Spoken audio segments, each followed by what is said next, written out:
또 하나의 프로페셔널리즘을 가진 화가의 이야기를 여러분들에게 말씀드립니다. 한쪽 눈이 없는 장애인 왕이 초상화를 그리고 싶어 했는데요.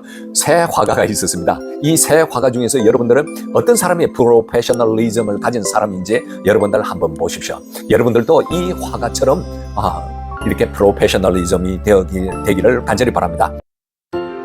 오늘 주제는 세상 속 크리스천의 정체와 신분을 드러내라. 즉, 어떻게 하면 우리 크리스천들이 직장 생활을 더 행복하게 일을 할 수 있는가. 그러기 위해서는 우리가 포로가 아니라 프로가 되어라는 것입니다. 여기 썸네일 사진을 보시면요, 왼쪽에는 고든이 태국에서 포로 수용소에 갇혀 있을 때 배식을 하고 있는 장면입니다. 이러한 포로들이 그곳에서 프로 정신을 발휘할 때 그들은 포로 생활이 아니라 프로의 생활을 하게 되고 크리스찬으로서 고귀한 사랑과 희생의 정신으로서 전쟁을 끝낼 수 있다는 썸네일을 여러분들에게 보여드리고 있습니다. 그리고 중간에 보시면 정필도 목사님이 교회를 세우듯이 항상 무릎으로 교회를 세우는 것처럼 직장을 세워야 될 것이라고 저는 생각하고 있습니다. 자, 그러면 오늘 수영로 교회 기독교 세계관, 우리 크리스찬들은 직장 생활에서 어떻게 우리의 정체성을 나타낼 것인가에 대해서 멋진 강의 한번 해보도록 하겠습니다.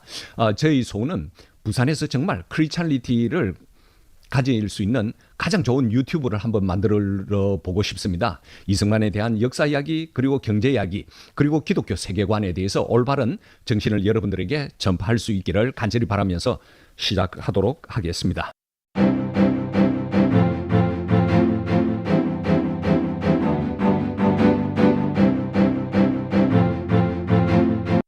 세상 속 크리스찬의 정체와 신분을 드러내라. 1장 두 나라의 정체성으로 무장한 크리스찬.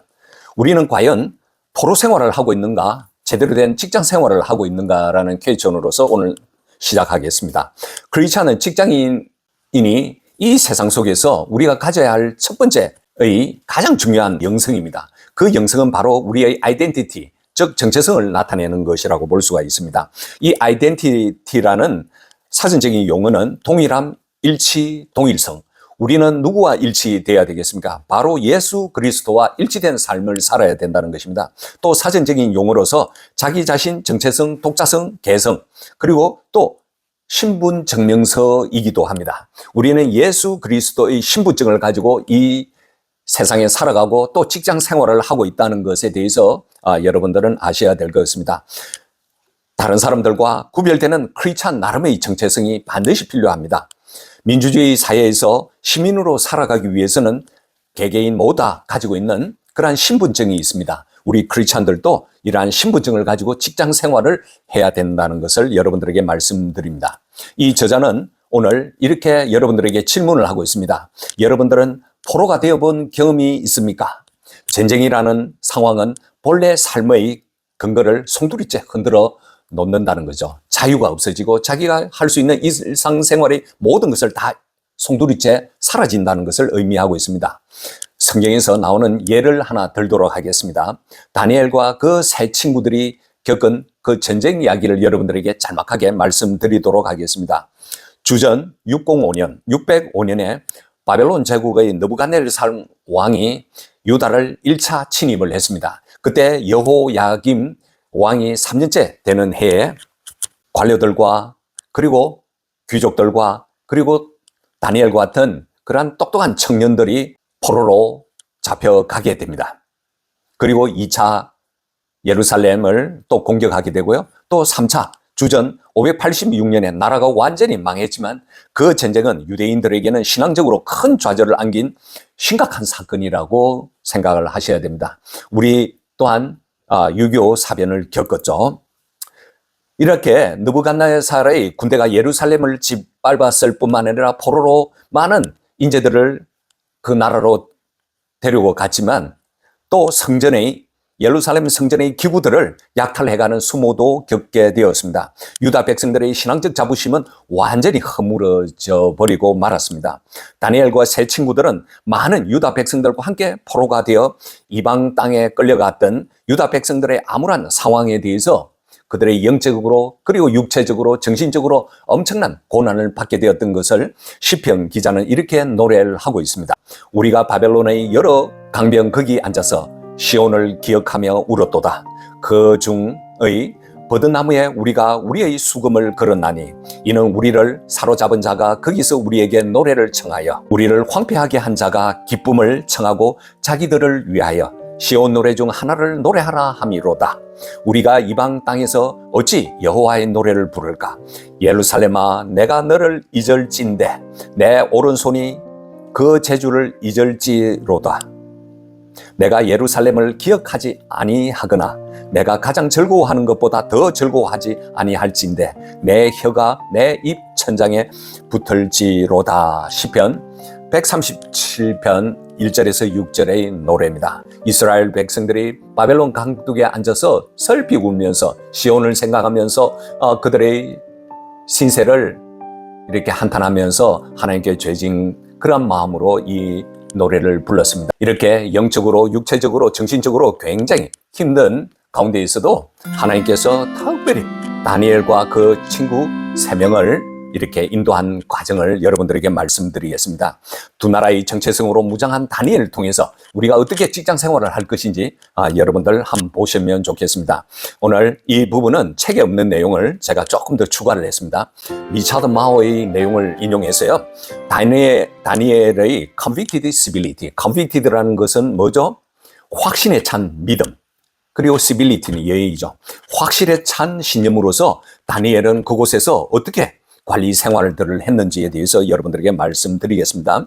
먼저 성경 다니엘서 1장 8절에 다니엘은 뜻을 정하여 왕의 음식과 그가 마시는 포도주로 자기를 더럽히지 아니하리라 하고 자기를 더럽히지 아니하도록 환관장에 구하니 9절에서는 하나님이 다니엘로 하여금 환관장에게 은혜와 공효를 얻게 하신지라. 12절 청하오니 당신의 종들을 열흘 동안 시험하여 채식을 주어 먹게 하고 물을 주어 마시게 한 후에 13절 당신 앞에서 우리의 얼굴과 왕의 음식을 먹는 소년들의 얼굴을 비교하여 보아서 당신이 보는 대로 종들에게 행하소서 하며 이렇게 다니엘은 그가 그의 신앙을 지키기 위해서 환관장에게 왕의 음식을 먹지 않고 그가 하나님을 경외하는 마음으로 그가 채소를 먹겠다고 환관장에게 요청을 했습니다. 그러면서 동시에 환관장의 마음을 하나님께서 감동시켜 주셔가지고요. 다니엘은 또 이런 두 번째 제안을 하게 됩니다. 이렇게 설득과 제안은 리차드 마오에서 convicted civility에서 굉장히 중요하죠. 우리가 일반 직장 생활에 있었을 때 상대와 의견이 다를 때 우리는 반드시 상대를 설득을 해야 되고요. 환관장에게 다니엘이 설득을 했고요. 두 번째로는 우리가 해야 할 일은 바로 대안을 제시를 해야 됩니다. 그렇게 해서 상대방이 놀라지 않고 우리가 제안한 그러한 뜻에 동의를 할 수 있도록 계속 설득을 해야 하게 됩니다. 오늘 바로 convicted civility of the Daniel에 대해서 이야기하고 있는 성경 구절을 여러분들에게 말씀드렸습니다. 그렇게 해서 환관장애가 10일간 테스트를 했는데 다니엘과 그의 친구들이 채소를 먹었지만 훨씬 얼굴이 좋았다고 합니다. 그러면 여러분들 왜 다니엘은 그의 몸을 더럽히는 것을 거절했는지 한번 보겠습니다. 다니엘이 채식을 고집한 주요 이유는 4가지입니다. 첫 번째, 우상에게 바쳐진 음식을 거부하기 위해서입니다. 이방신에게 바쳐진 제물일 가능성이 있고요. 이것은 곧 하나님 외에 다른 신을 섬기는 행위로 여겨질 수 있기 때문입니다. 두 번째, 다니엘이 convicted civility로 환관장에게 설득하고 나는 나의 몸을 더럽히는 왕의 음식을 먹지 않겠습니다. 포도주와 고기를 먹지 않겠습니다. 라고 했던 두 번째로는 유대 율법을 준수하기 위해서입니다. 유대인들에게는 먹을 수 있는 정결한 음식과 먹을 수 없는 부정한 음식이 율법으로 정해져 있기 때문이었습니다. 세 번째로는 그가 죄악의 문화에 물들지 않으려는 결단이었습니다. 왕궁의 화려하고 사치스러운 음식과 포도주는 바벨론의 향락적인 문화와 연결되어 있기 때문입니다. 육신뿐만 아니라 정신까지도 나중에 바벨론의 문화에 물들지 않게 하기 위해서 그는 convicted civility로 환관장에게 설득을 했습니다. 그리고 네 번째 마지막으로 금욕과 절제를 위해서 이런 행동을 했습니다. 그 이유는 나태해지고요. 또 신앙심이 약해질 수 있기 때문에 그는 황관장에게 자기 몸을 더럽히는 그 왕의 음식을 거절을 했습니다. 황관장은 결국 굉장히 곤란한 상황이었지만 하나님께서 황관장의 마음을 감동시켜 주셔서 드디어 이렇게 먹을 수 있도록 했습니다. 나중에 비교해 보니까 채식 먹은 그들의 얼굴이 훨씬 더 빛나게 되었다는 거죠. 이렇게 해서 다니엘의 convictedability, 그러니까 확신의 참 믿음 가운데에서 예의 바르게 황관장에게 말을 하고요, 설득을 하고요, 그리고 그가 10일간 이렇게 테스트해 보겠다는 것을 제안을 했습니다. 이러한 과정을 보면서 결론적으로 다니엘이 채식을 선택한 것은 하나님에 대한 그의 신앙과 민족적 정체성을 지키기 위한 강한 의지의 표현이었다고 볼 수 있습니다. 그는 이를 통해서 하나님의 뜻을 따르는 삶을 보여주었고요. 결과적으로 하나님께서 그와 그의 친구들을 더욱 건강하고 지혜롭게 하셨습니다. 이제 다니엘이 포로로 잡혀가서 쓸 때 그의 나이는 10대였습니다. 하나님께서 그에게 탁월한 능력을 주셨습니다. 그리고 두 번째로는 믿음의 확신 찬 마음으로 예의 바르게 황관장을 설득을 했습니다. 그리고 열심히 공부를 했습니다. 그뿐만 아니라 또한 그가 자기 몸을 더럽히지 않기 위해서 왕의 음식을 먹지 않는 대신에 대안으로 제시했던 것이 바로 채소를 먹는 것이었습니다. 이렇게 탁월한 능력과 convictedability와 대안을 제시할 수 있는 우리 크리스찬들이 된다고 한다면 직장 생활은 굉장히 아름답게 즐겁게 행복하게 지낼 수 있을 것이라고 저는 생각하고 있습니다. 저자는 또 이렇게 말하고 있습니다. 두 나라의 정체성, 즉 디아스포라 아이덴티티를 가져야 된다. 다니엘을 보면서 디아스포라 아이덴티티, 그들은 다니엘과 그 친구들은 두 나라의 정체성 가운데에서 이렇게 포로 생활을 했습니다. 성경에서 사도 바울이 오직 우리의 시민권은 하늘에 있다고 빌립보서 3장 20절에 말씀했습니다. 다니엘과 그 세 친구가 겪었던 디아스포라 아이덴티티가 바로 포로였지만 오직 우리의 시민권은 하늘에 있다는 것입니다. 그들은 약속의 땅을 잃고 세상 속으로 흩어져 떠돌면서도 분명한 하나님 나라의 시민권을 붙잡고 살아가고 있었습니다. 우리가 직장 생활을 할 때 직장인으로서 세상의 그러한 육적인 일을 할 뿐만 아니라 우리 또한 하나님의 시민으로서 그들에게 복음을 전하는 그러한 다니엘처럼 convictedability의 모습을 가져야 되겠습니다. 이 두 나라의 정체성은 도대체 무엇인가? 사도 바울은 사도행전 16장 37에서 39절에서 바울은 빌립보에서 전도를 하고 있는 장면이 있습니다. 그가 전도하면서 관원들에게 체포를 당하고 모진 고문을 받았습니다. 그렇게 해서 사도 바울이 로마의 시민권이라는 그러한 소리를 들으면서 그를 석방하는 과정에서 사도 바울이 빌립보의 성도들에게 우리는 로마 시민권도 가지고 있지만 더 중요한 것은 하나님 나라의 시민권을 가지고 있다는 것입니다. 이 말은 결국 우리가 직장 생활에 있을 때도 우리가 직장인으로 뿐만 아니라 우리는 하나님의 시민권 된 자로서 살아가야 된다는 것을 여러분들의 머릿속에 마음판에 확실히 새겨둬야 우리는 정말 멋진 직장 생활을 할 수 있습니다. 성도들은 이렇게 두 나라에 속한 사람들이다. 육신적으로는 대한민국에 속해서 국민의 의무를 다하는 권리를 누려야 됩니다. 자, 여러분들에게 묻겠습니다. 우리의 두 가지의 정체성 중에서 직장 생활할 때 직장인으로서 또 대한민국에 속해 있을 때는 우리는 대한민국의 국민의 의무로서 그 권리를 다 누리고 있다고 생각하고 있습니까? 지금 나라가 굉장히 어려운 상황에 있음에도 불구하고 여러분들은 나라를 위해서 기도하고 나라를 걱정하면서 6월 3일 날 투표를 할 때 올바른 대통령을 뽑아야 되겠다는 마음을 가지고 있습니까? 그렇다고 하면 여러분들은 육신적으로 대한민국에 속해 있는 아름다운 국민의 의무를 다 하고 있다고 저는 생각하고 있습니다. 그리고 두 번째는 우리가 신앙적으로 하나님의 나라에 속한 천국의 시민입니다. 이 두 나라의 의무를 다해야 하는 것이 바로 우리의 책임이라는 것을 여러분들 명심해야 됩니다. 한국 교회가 대한민국의 희망이 되어야 합니다. 나라가 어지러울 때 우리가 올바른 소리를 당당히 할 수 있어야 됩니다. 나라의 역사를 왜곡할 때 우리 교회의 성도들이 올바른 역사 공부를 해서 올바르게 많은 사람들에게 가르쳐야 됩니다. 마찬가지로 직장에서 불의를 보면 우리가 다음 챕터에서 그 내용을 또 다루도록 하겠습니다. 두 나라의 정체성으로 무장한 우리 크리스찬들이 두 나라의 정체성에서 가장 중요한 디아스포라 아이덴티티, 사도 바울이나 다니엘을 통해서 여러분들 배우셔야 된다는 것입니다. 이 두 나라의 정체성이 무엇인가요? 오른쪽에 제가 이렇게 동전을 두 개를 그려놨습니다. 동전 두 개가 무엇을 의미하는지 아시겠어요? 성경에서 보면 예수님께서 가이사의 것은 가이사, 하나님 것은 하나님께로라고 했습니다. 이렇게 예수님께서는 세상 것과 하나님 것을 완전히 분리했습니다. 그런과 동시에 우리는 세상에 속해 있기 때문에 가이사의 세금도 내야 된다는 것입니다. 그러한 의무도 다 해야 되고 하나님의 나라에 속한 우리로서 또 그 아이덴티티를 다 해야 된다는 것입니다. 우리의 정체성을 한마디로 말하면 세상 속의 그리스도인이라는 것을 여러분 절대 잊어서는 안 됩니다. 일례로 말씀드리면 어떤 직원이 저희 일터에서 일을 하고 있는데요. 그가 갑자기 교회에서 행사가 있어서 자기는 가야 되겠다고 합니다. 그러나 그 자신의 일을 이렇게 채울 수 있는 다른 사람이 없는 상황에서 그런 일이 벌어졌는데 참으로 황당해졌습니다. 그분은 하나님의 나라에 대해서 소중한 만큼 그가 속해 있는 직장의 일에 대해서도 소중함을 알아야 된다는 것입니다. 여기 저자는 이렇게 말을 하고 있습니다. 우리의 정체성 한마디로 말하면 세상 속의 그리스도인이다.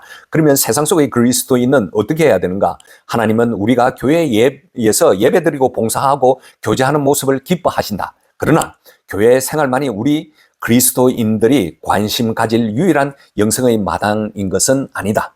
우리에게 삶의 터전인 세상이 있다. 우리는 세상 속에서 우리의 영성과 믿음을 드러내야 된다고 이야기를 하고 있습니다. 앞서 말한 것처럼 교회 행사가 있다고 해서 자기 대신해 줄 사람도 없는데 자기가 무주대포로 교회에 가야 되겠습니다. 그렇게 해가지고 나가버리는 그러한 황당무계한 일을 해서는 안 된다는 것을 여러분들에게 말씀드립니다. 우리 크리스찬들은 하나님이 더 기뻐하시는 것은 그 직장에서 여러분들이 최선을 다하는 것이 바로 하나님이 기뻐하시는 것입니다. 그들에게 여러분들이 나는 크리스찬이라는 것을 분명하게 드러내는 것입니다. 그것이 다니엘과 같이 컨비티디시빌리티를 나타내는 것이라고 보시면 됩니다. 확신한 믿음 가운데에서 예의 바른 태도라는 것입니다.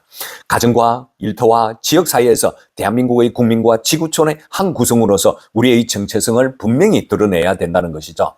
다시 한번 강조합니다. 우리의 정체성은 한마디로 말하면 세상 속의 그리스도입니다. 교회의 봉사도 중요한데 우리가 직장에 있을 때는 하나님께서 우리는 세상 속에 우리의 영성과 믿음을 드러내야 된다는 것을 이야기하고 있습니다. 대한민국 국민이면 나라가 어려울 때 여러분들은 정말 공의와 정의로운 마음으로서 이 나라의 거짓된 그러한 무리들에 향해서 올바른 소리를 할 수 있는 그러한 담대함도 있어야 된다는 것입니다. 어떤 형제가 인터넷에 이런 글을 올렸습니다. 나는 직장 생활이 감옥 생활과 같아서 너무너무 싫어라고 글을 적어놓은 그러한 장면을 목격했습니다. 저자는 이 장면을 보면서 이 형제는 아마 직장인으로서 살아가는 데 있어서 그는 참 불행한 사람일 것이다 라고 생각이 들었다고 합니다. 오른쪽 그림에 보면요. 1973년에 스웨덴 스톡홀름에서 은행 강도 사건이 있었습니다. 이때 5일 동안 인질극을 벌이고 있는 존 엘릭 올슨이 이렇게 체포된 사진입니다. 여기에 대해서 대중문화 비평가였던 강준만 교수는 1973년 스웨덴의 스톡홀름에서 일어난 인질 사건의 예를 들면서 대한민국 국민들은 스톡홀름 신드롬에 빠져 있다고 이야기를 하고 있습니다. 여러분들도 직장 속에서 스톡홀름 신드롬을 가지고 있나요? 마침 감옥에 갇혀 있는 것처럼 느껴지는 건가요? 이 스톡홀름 신드롬이라는 이야기는 정의를 내리면요. 인질이 오랜 시간 범인들에게 잡혀 있다 보면 나중에 그 인질본부가 공감하고 협조적 태도를 갖게 되는 비이성적 현상이라고 합니다. 그 이유는 인질범들이 범죄자와 같은 생각을 하게 되는 그 이유는 언제든 그가 죽임에 당할 수 있다는 그러한 두려움 때문에 이러한 스톡홀름 신드롬을 갖는다고 합니다. 이것이 바로 포로의식이라고 저자는 이야기를 하고 있습니다. 정말 전쟁 이야기를 여러분들에게 해드리겠습니다. 이 저자는 필립 얀시의 내 눈이 주의 영광을 보내를 라는 책을 보니까 어네스트 고든의 자전적 소설인 To End All Wars를 인용한 내용이 있었습니다. 어네스트 고든이 자신이 2차 세계대전 당시에 24살에 일본군의 포로가 되었다고 합니다.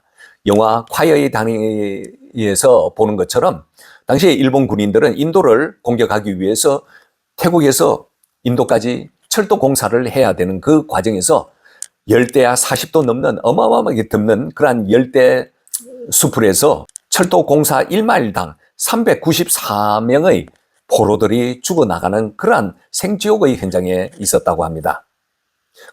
그가 이 철도 공사를 하고 있는 가운데에서 그의 삶은 굉장히 열악한 상황이었습니다. 오른쪽 그림에서 보시면 어네스트 고든이 영국 군인의 모습입니다. 숲에서 각기병이 걸리고요. 그리고 기생충 간염도 있었고요. 말라리아와 이질, 장티푸사가 한꺼번에 겹쳐서 쇠약해진 상태에서 악성 디프테리아까지 발병해서 심각한 부작용이 나타났습니다. 다리 감각을 잃어버렸습니다. 이제 언제 죽을지 모르는 가운데서 그 포로들이 치료가 안 되면 죽음의 집으로 옮기게 됩니다. 이때 죽음의 집은 견딜 수 없을 정도로 악취가 나는 그런 아주 열악한 위생 상태였습니다. 환경이었고요. 그곳에서 그가 부모님에게 최고의 편지를 쓴 후에 고든은 죽음을 기다리고 있었습니다. 당시에 그 포로 수용소의 상황을 볼 것 같으면 간수의 무자비한 그런 폭행과 포로들은 같은 그런 포로임에도 불구하고 서로를 정오하고요. 부족한 식량이 있으면 그 하나라도 더 먹기 위해서 서로 다투는 그러한 사람들로 울글글거리고 있는 그런 상황이었습니다. 그럼에도 불구하고 죽음의 집에서 고든의 다리에 난 종기를 치료하고 위축된 다리를 주물러주는 그런 놀라운 현상을 목격하게 됩니다. 몇 주 후에 고든의 다리가 조금씩 움직이기 시작했습니다. 그 포로들에게 어떻게 해서 고든을 이렇게 정성스럽게 치료해 줄 수가 있었는지 그 장면을 고든이 이렇게 표현을 하고 있습니다. 어느 날 일본군 간수가 사바나가 없어졌다면서 고래고래 고함을 질렀습니다. 범인을 찾는다고 성화를 하면서 아무도 자백하지 않았습니다. 그때 일본 간수는 자백하지 않으면 다 죽인다라고 하면서 총을 꺼내면서 맨 앞줄에 있는 사람들을 협박하기 시작하고 총뿌리를 겨누고 있었습니다. 바로 그 순간에 뒤에 있는 한 포로가 앞으로 나오면서 차렷 자세를 취하면서 내가 했습니다라고 자백을 하게 됩니다. 화가 난 간수는 그 포로에게 달려들어서 발을 차고 때렸고 총을 높이 들어서 개머리판으로 머리를 내리찍었습니다. 그 포로는 더 이상 움직이지 않았지만 간수는 계속해서 그 시신을 향해서 발로 걷어차기 시작했습니다. 그 처형이 끝나자 다른 포로들이 동료의 시신을 들고 숙소에 돌아왔습니다. 그날 밤 드디어 또 밤에 점검하는 시간이 되었습니다. 밤 작업 도구의 재고 조사를 했을 때 간수는 실수가 있었음을 알았습니다. 삽은 하나도 없어지지 않았다는 것입니다. 아마 그때 나서서 동료들의 희생을 막은 그 포로는 고든은 이렇게 서술을 하고 있습니다. 요한복음 15장 13절을 인용하면서 그 사람의 이름도 모르지만 성경 말씀을 인용하면서 이 사람이 친구를 위하여 자기 목숨을 버리면 이에서 더 큰 사랑이 없다고 이야기를 하고 있습니다. 내가 했습니다 라고 거짓 자백해가지고 동료들을 살린 죽어간 이 죄수는 예수님의 말씀을 기억해내고 그렇게 삶으로 희생을 보여준 것 같았다고 고든은 그의 책에 이렇게 기술을 했습니다. 그 사건을 겪으면서 포로들의 태도는 완전히 달라졌습니다. 누가 시킨 것도 아닌데 포로들은 서로를 돌보기 시작했고 절도는 급격하게 줄어들고요. 이것을 고든은 콰이어강의 기적이라고 불렀다고 합니다. 포로 수용소에 있는 모든 포로들의 마음이 변하기 시작했습니다. 그들은 더 이상 포로가 아니었다. 예수님 말씀처럼 그들은 서로가 친구가 되었다. 그들은 그렇게 그 정오가 가득 찬 곳에서 사랑과 희생과 믿음을 만들어가기 시작했다. 이것이 바로 우리가 직장 생활에서 가져야 할 모습이라는 거죠. 그 이후로 포로들에게는 어떻게 죽음을 준비할 것인가 그 대답을 찾는 과정에서 고든은 어린 시절 기억을 되살면서 다시 믿음을 갖게 되었습니다. 그리고 적임자가 없는 터라 고든이 수용소 내의 비공식 군목이 되어서 포로들은 작은 교회를 지었고 날마다 저녁에 모여서 가장 어려움이 큰 사람들을 위해서 기도했습니다. 이렇게 여러분들 한 사람의 희생으로 인해서 직장생활에서 희생으로 인해서 다른 사람이 고든과 같은 사람들이 믿음을 잃은 사람이 다시 믿음을 회복하고요. 또 주님을 위해서 봉사하는 그런 비공식적인 군목이 되고요. 또 모든 사람들이 교회를 지어서 그 일터가 교회가 되고요. 또 복음을 전하고요. 또 많은 사람들이 힘들어할 때 같이 기도하는 그런 곳이 되기를 간절히 바라면서 우리는 두 나라의 정체성을 무장한 크리스찬이 이렇게 직장 생활할 때 무한한 행복을 느낄 것이라고 생각하고 있습니다. 가장 감동적인 변화는 결국 일본이 패전하여 2차 대전이 끝났을 때의 일이었다. 그때 포로들은 자신들을 괴롭히던 일본 간수들을 죽이지 않았다는 것입니다. 보복하지 않고 그들에게 친절히 대했다고 합니다. 이보다 더 큰 인격의 변화가 어디 있겠습니까? 여러분들은 이러한 사랑의 표현을 할 수 있겠습니까? 여러분들을 미워하고 괴롭혔던 여러분들의 동료, 여러분들을 왕따를 시켰던 그러한 동료를 용서해 줄 수 있습니까? 그렇게 하면 여러분들의 직장은 변화가 일어납니다. 여러분들의 사랑으로 변화를 시켜야 됩니다. 보복하지 않고 그들에게 친절하게 대했습니다. 이보다 더 큰 인격 변화는 어디 있습니까? 진정 그들은 포로의식에서 벗어났습니다. 프로의식으로 전화되는 과정입니다. 이것은 아무나 할 수 있는 것이 아닙니다. 오직 하나님께서 우리 크리스찬들에게 준 특권이라고 저는 생각하고 있습니다. 그리스도의 복음으로 가능했고요. 비록 포로로 살았지만 하나님 나라의 시민이라는 이중의 정체성을 갖고 살았기에 가능한 일이라는 것입니다. 이렇게 전쟁 포로였으나 전쟁을 끝낸 포로들의 이야기가 되었다는 것입니다. 이제 이러한 사랑으로 그들 포로 수용소가 변한 것처럼 여러분들의 직장도 변화되기를 축원합니다. 이러한 과정에서 이제는 우리가 포로의식을 가지는 것이 아니라 프로의식을 가져야 된다는 것입니다. 포로의식과 비슷한 발음이지만 한국말로는 비슷하지만 영어는 다른 프로의식입니다. 프로페셔널리즘을 가져야 한다는 것입니다. 20여 년 전에 카피라이터로 명성을 날렸고 지금은 전국을 누비는 행복한 강사로 활약하고 있는 최윤희 씨가 있었습니다. 그가 강의한 행복 강의 중에서 이런 이야기가 있었습니다. 한창 이름 날리고 있던 방송인 박경림 씨 개그맨이었습니다.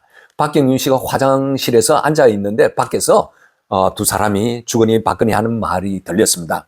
박경림이 말이야 생긴 것도 뭐 같이 생겼는데 그렇게 티니 뭘 얼마나 가겠니? 금방 하차하겠지라는 이야기를 듣고 경림 씨는 분노하지 않고요. 오히려 오기가 생겼습니다.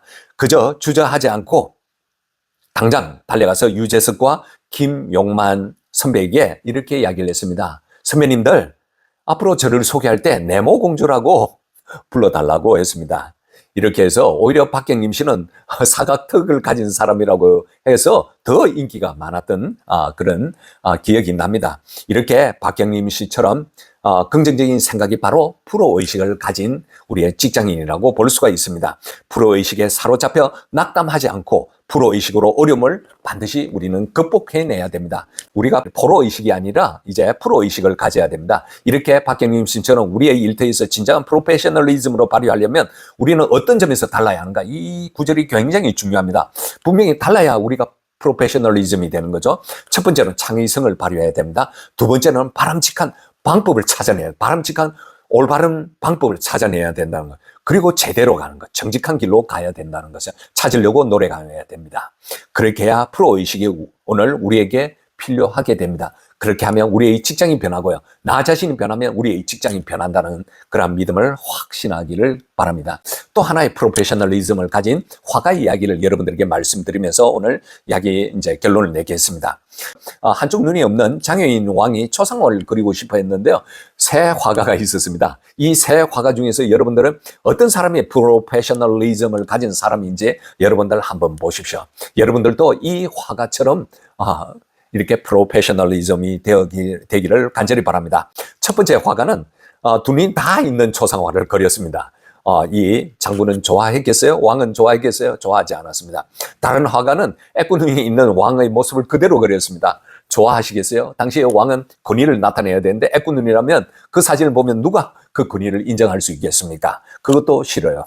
그러나 유명한 화가 한 분이 성한 눈이 있는 쪽으로 해가지고 청년의 얼굴을 초상화를 만들었습니다. 대단하죠? 왕도 마음에 들어했습니다. 이것이 바로 프로의식을 가진 사람의 창의성이라고 볼 수 있습니다. 이 그림은요, 왼쪽 그림을 보면 애꾸눈 왕 안티고노스의 영화 장면입니다. 이렇게 한쪽이 애꾸눈이죠. 이 장면은 알렉산드로스의 이수수 전투에서 모자이크한 그림이라고 이야기하고 있습니다. 자, 오른쪽 그림은 앞서 말한 것처럼 애꾼 눈이 아니라 정상적인 눈의 그러한 측면 사진을 이렇게 멋지게 초상을 그렸죠. 이 분은 누구냐면 바로 그리스 안티고노스라고 하는 사람입니다. 알렉산더 휘하의 장군이었고요. 나중에 알렉산더가 사후에 섭정해서 즉위에 올라서 왕이 되는 것입니다. 안티고노스는 원인이 분명하지 않지만 한쪽 눈이 불구였고요. 이 시대 최고의 예술가였던 아펠레스가 이제 애꾸눈인 점을 감안해서 초상화를 옆면으로 그려가지고 이렇게 멋진 아주 다이나믹 야성 있는 장군의 모습을 그렸습니다. 이 그림과 마찬가지로 많은 사람들이 포로나 죄수처럼 살아가는 일터에서 우리 크리스찬 직장인들은 과연 어떻게 크리스찬다운 창의성으로 프로의식을 발휘할 수 있는가?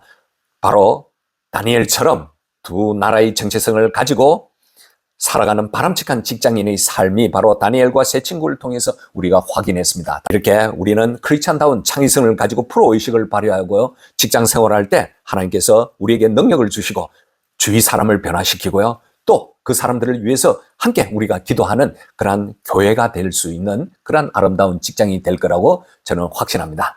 멋진 기독교 세계관을 갖기를 바라면서 오늘 강의 마무리하도록 하겠습니다. 감사합니다.